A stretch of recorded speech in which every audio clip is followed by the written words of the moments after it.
There are reports that dozens of Palestinians were killed overnight by 2 Israeli airstrikes in northern Gaza. According to the Hamas-run civil defence agency, an attack on a house in Jabalia killed at least 25 people, including 13 children. And in a separate attack, 5 people were killed in a strike on Gaza City, with several more still missing. In response, the Israeli army, which has been operating in northern Gaza for several weeks, said it had eliminated dozens of terrorists in Jabalia, as well as a weapons store. Our correspondent John Donnison is in Jerusalem and told us what more is known about the attacks. Well, look, it's difficult to verify those numbers because Israel does not allow foreign journalists uncontrolled access to Gaza. But as you say, this does seem like a significant strike. A house targeted in Jabalia, 13 children among 25 people killed.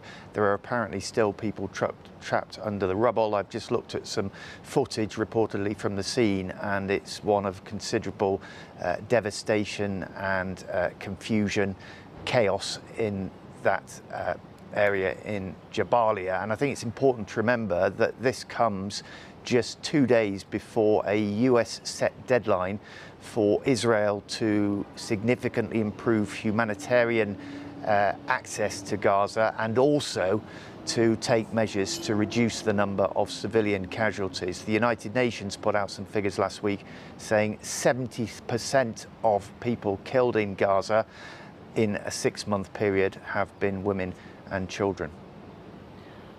We were hearing yesterday about the demand for Hamas to no longer have a base for talks in Qatar.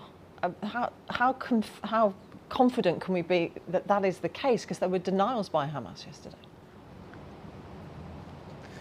Yeah, they've been denied by Hamas and denied by Qatar as well. But look, you have to see this as pressure being put on by the Americans. The source of this story came from American State Department officials, and they clearly want to send a signal that Hamas is being isolated. So while it seems that Hamas are not actually being kicked out of Qatar, certainly they've been much more low profile there in recent weeks. And if Qatar is going to stop being the key mediator between Hamas and American officials to try and secure a ceasefire deal, then that does leave Hamas more isolated. And it begs the question, where will they go if they can't be based in Qatar? Because it's been shown they're not safe in Iran. We had Ismail Haniyeh assassinated by Israel there, the Hamas political leader.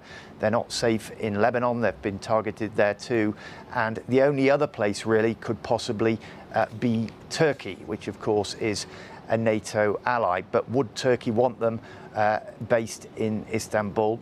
We've no indication that they would. John Donnison in Jerusalem.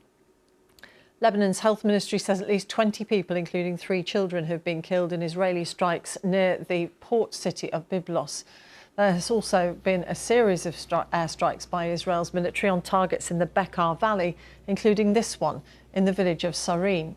Israel says it's targeting Hezbollah militia operating in Lebanon.